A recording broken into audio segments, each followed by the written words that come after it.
Mesdames, Messieurs, nous nous retrouvons aujourd'hui pour célébrer l'anniversaire du 8 mai, la commémoration du 8 mai. Nous sommes dans une situation bien particulière puisque nous nous retrouvons ici avec les adjoints et nous honorons donc nos anciens combattants, nos morts pour la France.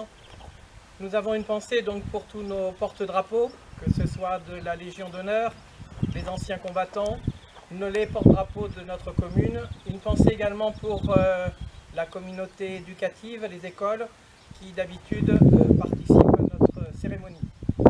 Nous allons donc procéder à la cérémonie de commémoration du 8 mai. Mais pour les couleurs, envoyez.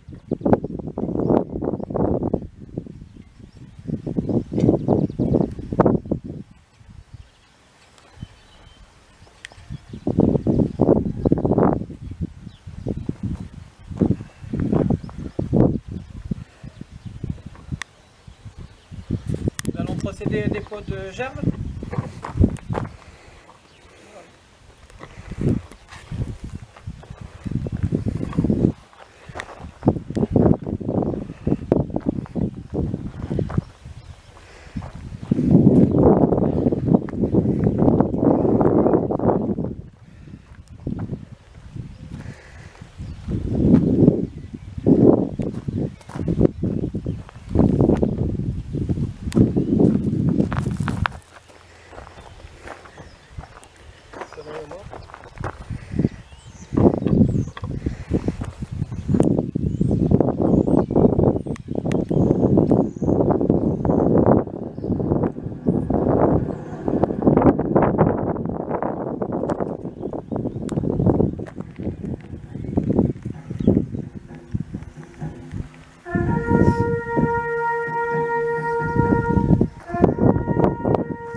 L'appel aux morts.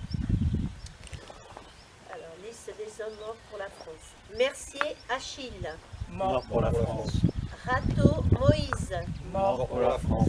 L'homme Joseph. Mort pour la France. Revillot Léandre. Mort pour la France. Machefer Alphonse. Mort pour la France. Grenon Jérôme. Mort pour la France. Duplessis Armand.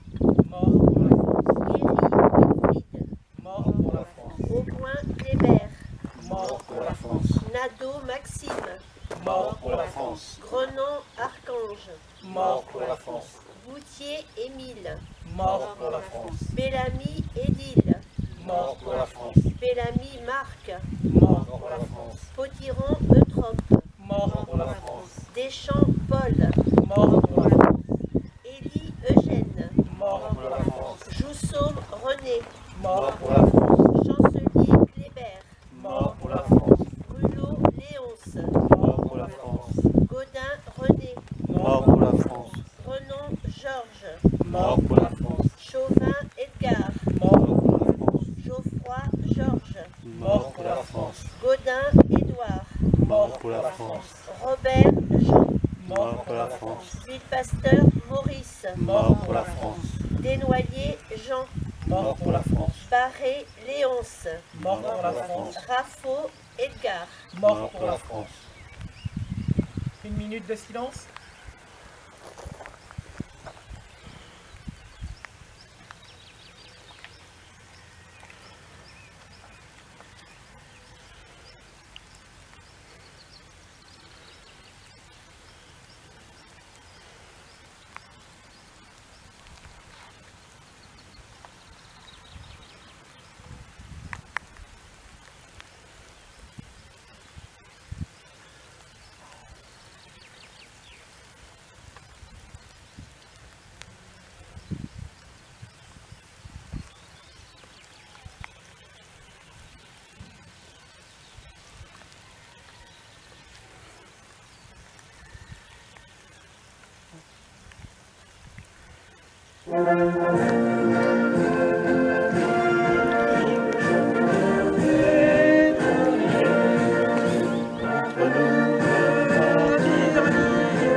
Lecture du discours du président de la République.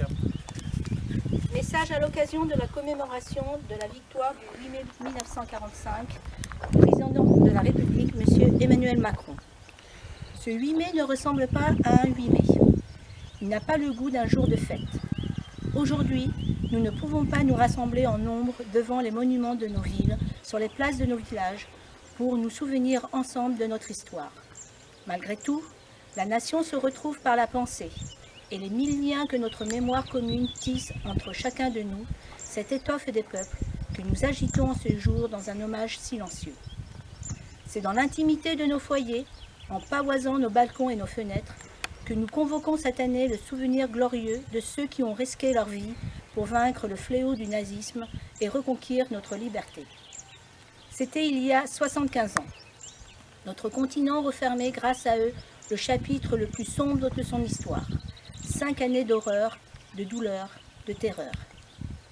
Pour notre pays, ce combat avait commencé dès septembre 1939. Au printemps 1940, il y a 80 ans, la vague ennemie avait déferlé sur les frontières du Nord-Est et la digue de notre armée n'avait pas tenu. Nos soldats pourtant s'étaient illustrés à de nombreuses reprises. Ceux de Montcornet, d'Abbeville, de Gembloux ou de Stone, les hommes de Narvik, les cadets de Saumur, l'armée des Alpes avait défendu avec vigueur notre territoire et les couleurs de notre pays. Ils sont ceux de 40. Leur courage ne doit pas être oublié. Dans le crépuscule de cette étrange défaite, ils allumèrent les flambeaux. Leur éclat était un acte de foi et, au cœur de l'effondrement, ils laissaient poindre la promesse du 8 mai 1945.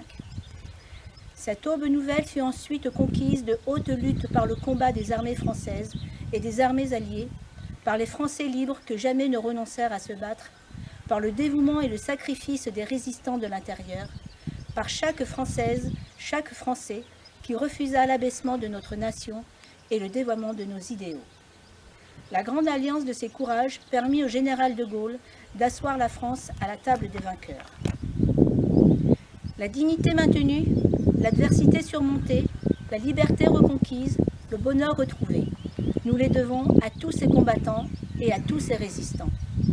À ces héros, la nation exprime son indéfectible gratitude et sa reconnaissance éternelle.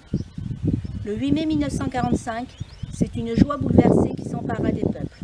Les drapeaux ornaient les fenêtres, mais tant d'hommes étaient morts, tant de vies étaient brisées, tant de villes étaient ruinées.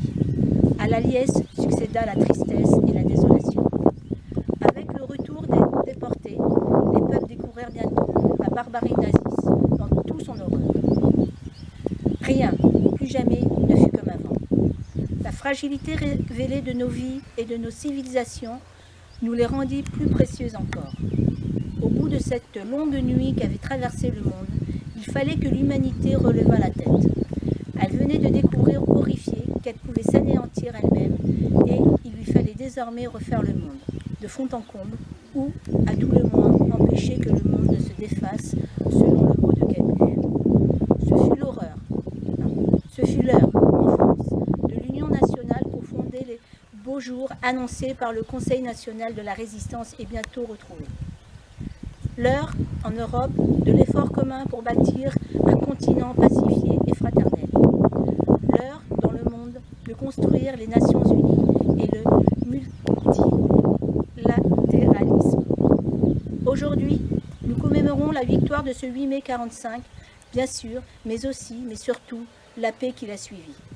C'est elle, la plus grande victoire du 8 mai, notre plus beau triomphe.